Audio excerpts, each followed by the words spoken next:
Welcome to the Remodeling Reimagined podcast, the podcast that gives you an inside look at the remodeling world from award-winning designers. On this week's pod, Jay and Cindy Cipriani sat down with designers Melissa Firth and Ken Ent to discuss the most common fears that homeowners have when starting a remodeling project. Without further ado, here is your host, Cindy Cipriani. Hi everyone, welcome to another episode of Remodeling Reimagined. I'm here with Melissa and Ken and Jay, and you know, it's coming up to be that time of year when there's a lot of fright out there. It's almost Halloween coming up, and a lot of people are having fears. Well, there's a lot of stuff going on in the world, right? But since it's fall and autumn, and we're thinking about Halloween coming up, we thought we'd talk about some fears that people have in entering into a remodeling project. So why don't we start off with Melissa? What do you think is one of the big fears that you've come across with some of your remodeling clients? They're afraid that it's going to cost too much money and they're not going to get the investment back when they go to resell or whatever that point is. So it just scares them that, you know, when you talk about amounts of investment that they could have put into it, it's more than they think. How do they know it's not going to go over that? So really following the process to help them through that is very important. Yes. What about you, Ken? What's one of the big fears you see out there? That the job is not going to be done correctly, or that there's going to be a poor installation, that things are not going to last the long term. That's definitely a big fear, a big concern. Yes, and those two are actually the two top fears that were reported by NARI, which is the National Association of Remodeling Industry, as the two top fears that people have in entering into a remodeling project or when they start thinking about one. So what are some of those other fears, Jay, that the remodeling industry professionals have reported? Yeah, I think people are fearful of being taken advantage of, you know, as Melissa said, you know, paying too much money. And certainly, as Ken said, you know, the project taking too long. And some of the other biggest fears are going over budget. You know, once you enter into an agreement and an agreed investment amount for the project, that homeowners are afraid that they're going to go over budget or be hit with change work orders, or the contractor's going to discover hidden conditions that are going to add to the cost of the project. So those are some additional things that homeowners need to be fearful of, you know, and also fearful of, you know, choosing the wrong design, choosing products that won't last, and colors that they'll be disappointed in. So you know, there's some additional fears that I've heard from homeowners over the years. Yeah, there's a lot involved when you think about remodeling one of the rooms in your house, or if you're adding on to the house. And so we have that little voice in our head, right, that goes through all of these thoughts and starts processing and wondering. And if you're not in this industry, or maybe if you've had a project in the past that maybe didn't go the way you thought it would, then you have all these doubts and fears. So we don't want to just name the fears, but we also want to talk about how we could overcome these fears as homeowners. So let's start with Ken.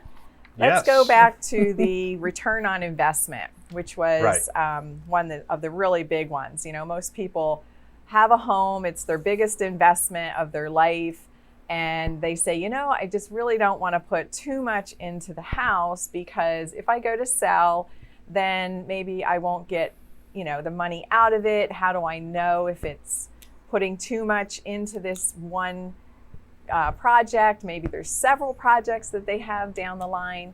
So what do you talk about with homeowners when they have this fear? Well, sometimes it's nice just to address return on investment directly.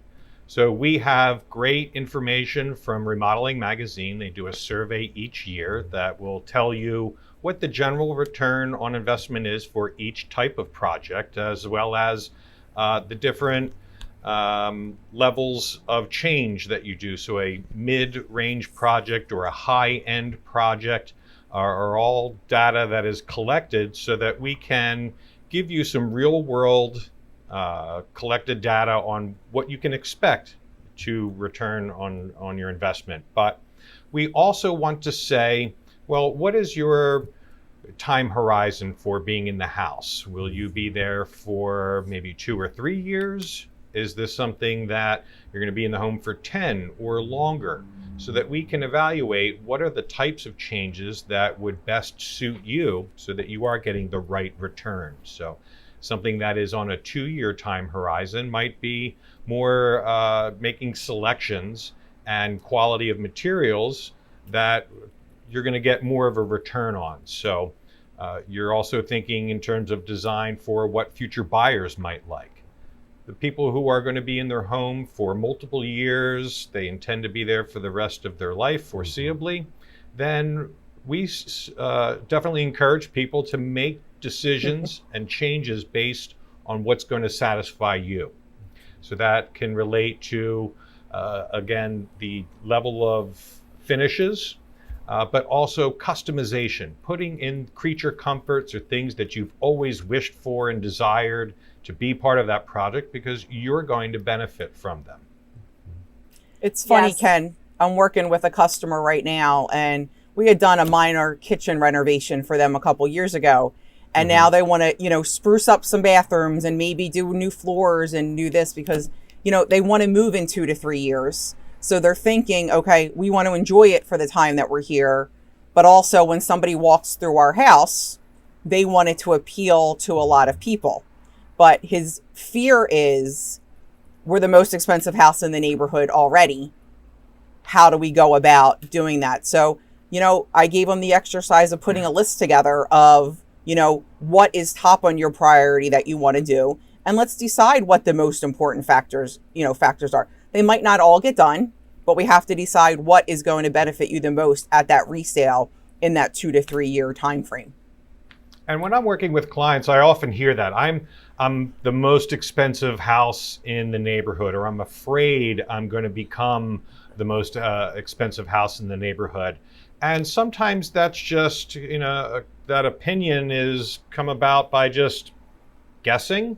So what we like to do is to actually pull up some real estate data and actually look at not just the number that's associated with each value of the home, but how many bedrooms are there? How many bathrooms? What's the overall square foot? So sometimes when people think that they're the most expensive or will be, you come to realize that for your exact type home, that you're really not. And it's also a informative exercise because you might notice that all of these other homes that currently share the same value, they do have a master bathroom and yours doesn't. So you can see, well, my number looks the same, but in terms of features, they've got more. So maybe I do need to add that master bathroom because I never realized it, but sure enough, all of the homes in my area do have them. All those things are so important. And when it comes to real estate, having these conversations with someone who's knowledgeable is so important to the homeowner.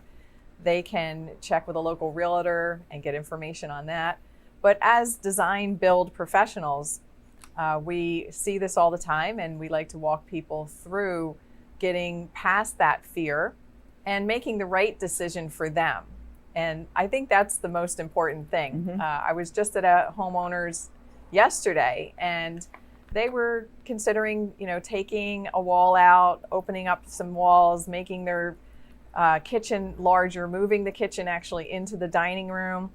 And when we laid it all out and counted how many cabinets they were going to have, they actually were going to have the same exact amount with that layout as what they currently had.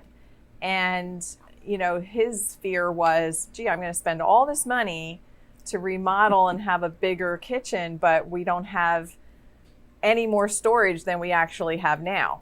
And the layout that he was looking at was one that he did on a homeowner design program that he had purchased.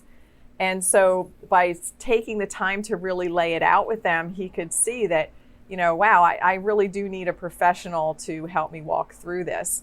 And so we came up with 3 different ideas of different placements that would give them added storage, and then actually went through all the cabinets to see where everything could be stored so that they could see how much more space they would have.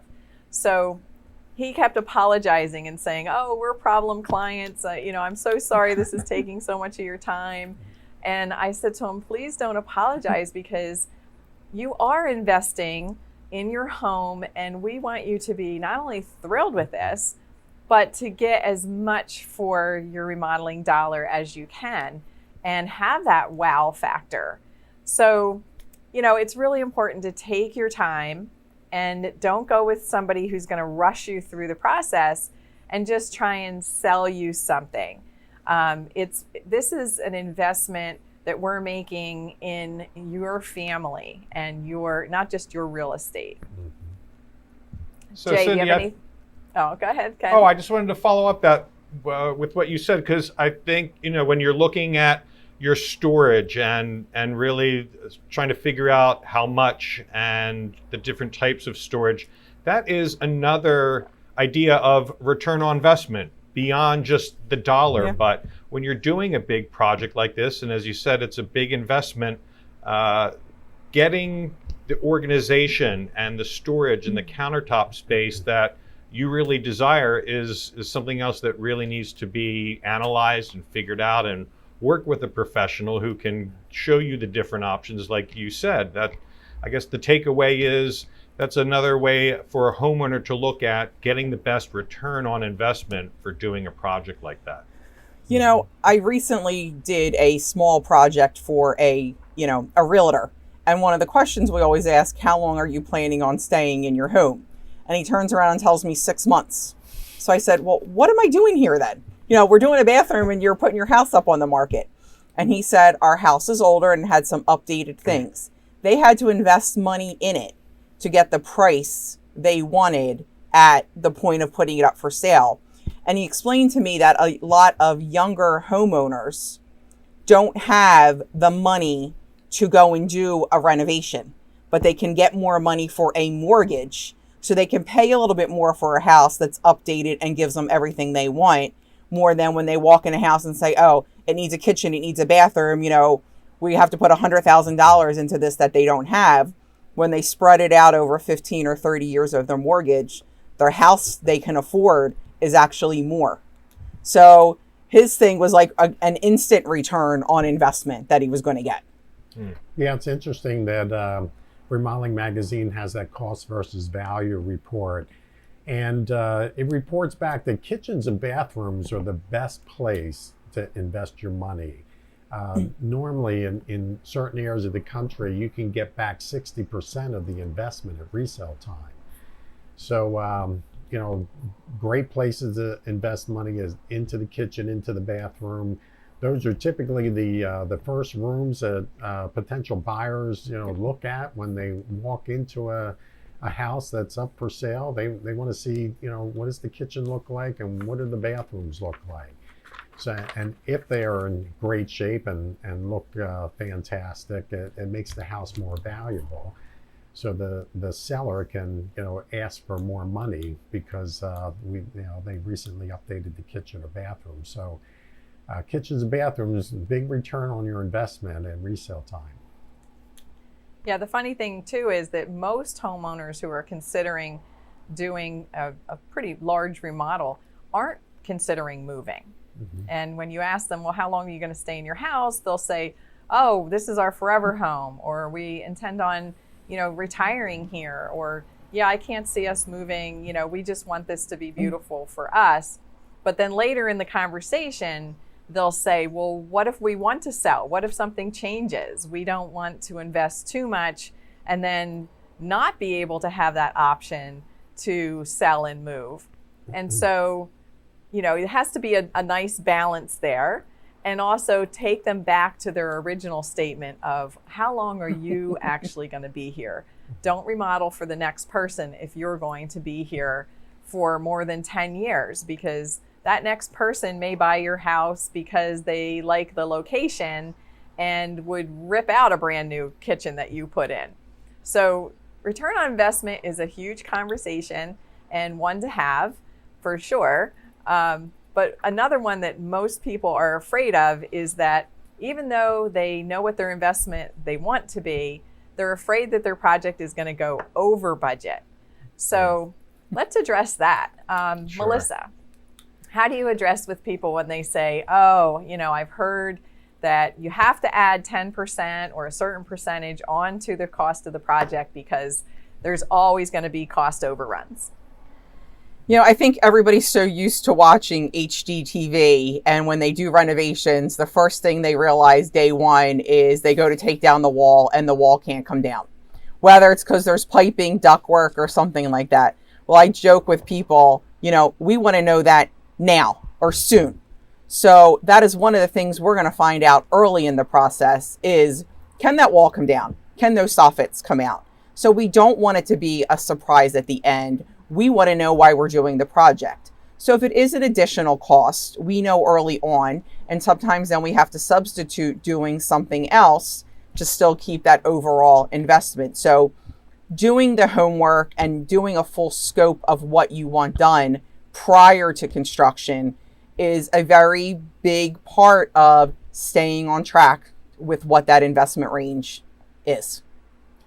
Yeah, some of the things that we do before the homeowner okays the final agreement is to open up those walls, is to ask permission. Can I put a few little holes in this wall so I can put my scope in there and find out ahead of time if there's any pipes or ducts or supports in there or termite damage or old fire damage. So as Melissa said, we want to find that out way ahead of time so that we can say, oh, we found this situation in the wall. It's going to be an extra $1,500. Do you want to eliminate the skylight to pay for that issue in the wall? So, finding out all that information before the job starts, before you okay the final agreement is huge. So, get your contractor to do that investigation before the final price is delivered to you. And a lot of time, the only education people have is what they read online, what they heard from somebody, or what they saw on television. So they're thinking, oh, the project ran over, at the end, and now it's more money, or how can we do this? That's why you need to figure it out before anything's finalized, so you know what you're getting and you know how much you're paying. Right, you can ask that contractor, I want a fixed price, not to exceed, I want you to find all the unforeseen things now before you start the job and before I okay the final, cost for the project. Good contractors and professional contractors and experienced contractors will know how to find those unforeseen issues ahead of time. So, make sure you ask your contractor, what unforeseen things, could I run into or could we run into? Let's find out now what they might be and what they might cost so that I can make a better decision before I, okay the final agreement. And they're going to be shocked when you answer that or when you ask that because they don't even think about it a lot of the time. They just say, yeah, it can be done. Right. That's such a key question. People talk about being afraid of paying too much. They also should be afraid of paying too little. What am I not getting? The old saying, if it sounds too good to be true, it probably is. It is. So, how many stories have we all heard from past clients? And Ken's got a great example he can run through. People want a project done and they go with the lowest bid and they run into a situation where it didn't work out the way it was supposed to. It took longer than it was supposed to. It leaked later on. So Ken, you got a couple examples. Because it happens so many times we hear about that, but when you said it leaked later on, I knew exactly the client that I'm working with now that had a price that was too good to be true and thought, well, how bad can things turn out? It's remodeling my bathroom. Is there really that much of a difference in installation techniques and the waterproofing that's used? Because this person's problem was they had that too good to be true price, and the guy who did their bathroom, the shower was leaking in about a little over a year's time. And you know, he called us up and said, that guy has given me the runaround. He's not doing any kind of warranty support. In fact, we had come to find out later that he actually wanted to charge this homeowner to come by and try a couple of different fixes. So he wasn't even offering free warranty work. He had the audacity to ask this guy for money to fix his bad stuff.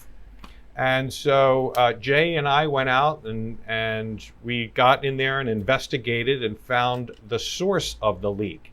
And you know, because not all shower systems are the same, techniques of hooking up drains and where they meet into your plumbing traps are all different. There's so many different ways to build a project, and homeowners aren't expected to know those differences. And sometimes they think, well, everybody just does it the same. Isn't there a standard? And yeah, there's a standard, but that doesn't mean it's always the best way. So we always like to use the best installation techniques. And we love to tell homeowners what the difference is between those so that they can arrive at what's the best solution for them. Now, regarding that person with the bad leaky shower, we're in the process of fixing that for them. And they couldn't imagine anyone else doing their project because we took the time to go through the different varieties of install and materials, and they have utmost confidence in us. And Jay, you always say, you know, building it right the first time. If you do it right the first time, you're not paying twice for something, which is what happens in a lot of the cases. Like Ken said, they paid somebody to do it. Now they're paying somebody to redo it. Yeah, and it's a shame that the Ken's client that he's working with is that they've been without a shower for months and months and months and months, and the repair of this shower to replace this tiled shower. When you look at the shower, it's all tiled, it looks nice and pretty, but it leaks like a sieve. And the whole tile shower has to come out, and it's going to cost thousands and thousands and thousands of dollars to reinstall a properly installed tile shower.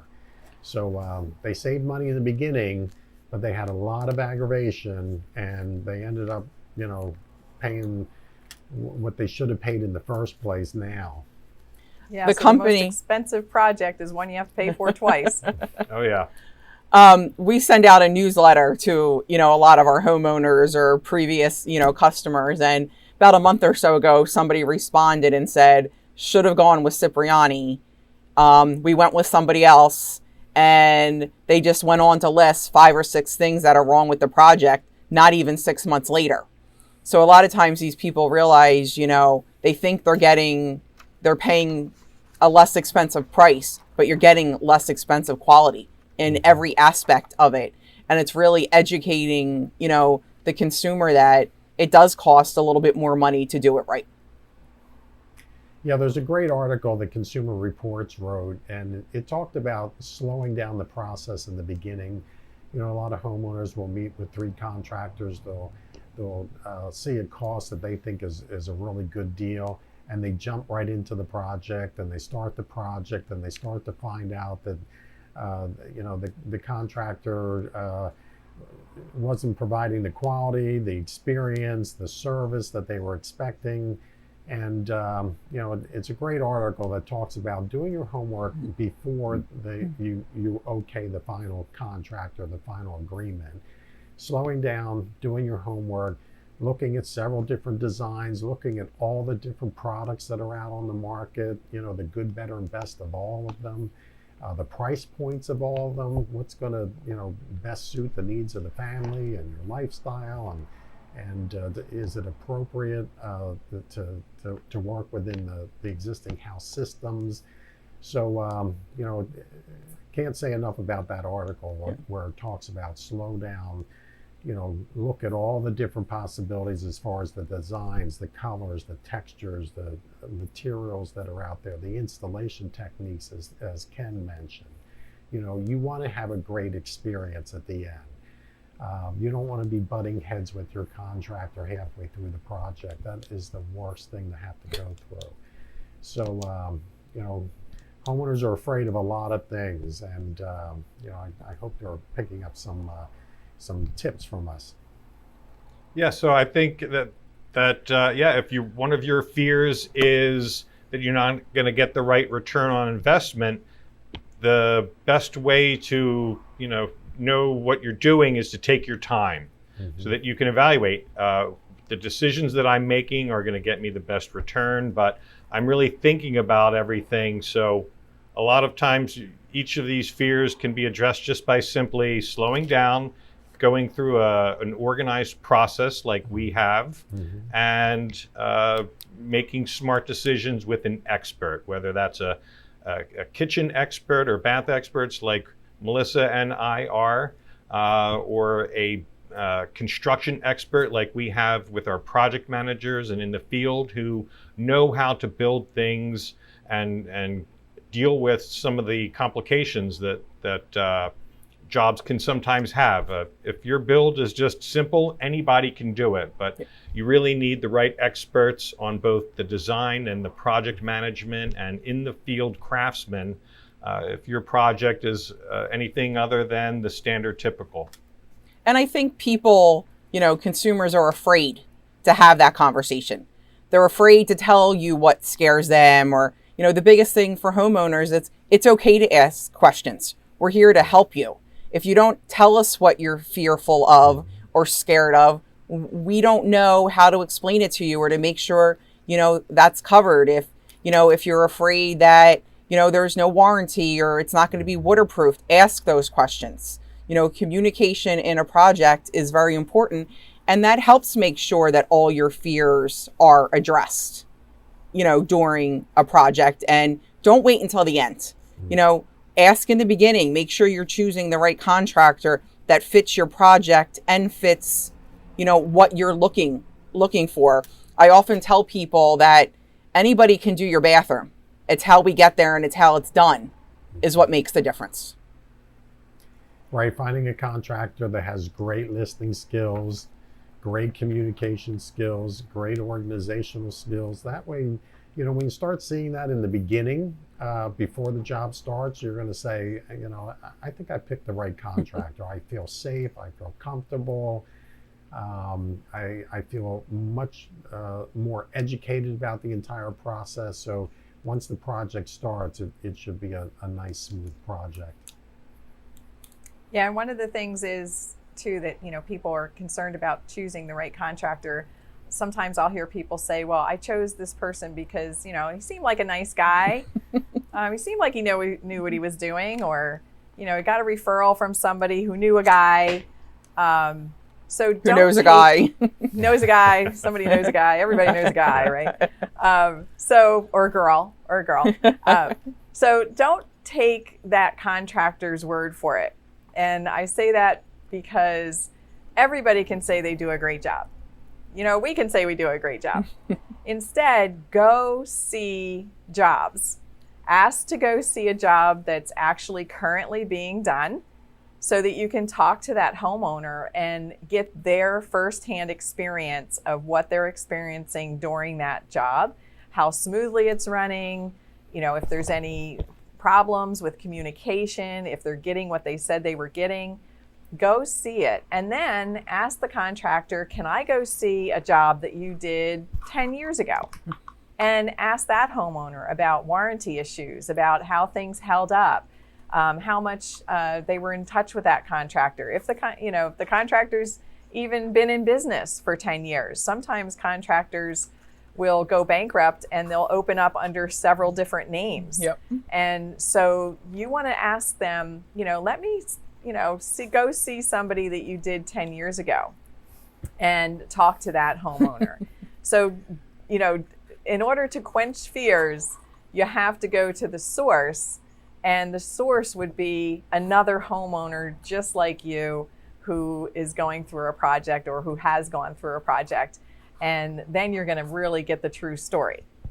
So we're going to wrap up now. We've talked a lot about different fears. There's other ones that we could cover that we'll cover in another episode. But I think this was a pretty lively discussion, and hopefully we have hit on some of the subjects that maybe you were fearing. And always reach out and ask any questions that you would like. Reach out on our social media, call us at the office. We would be happy to help you in any way we can. Thank you so much for tuning in once again to Remodeling Reimagined. Once again, thanks for tuning in, everyone. And if you're looking to start a remodeling project, you can learn more about our design process at CiprianiRemodelingSolutions.com. And you can follow us on Facebook, Instagram, and Twitter.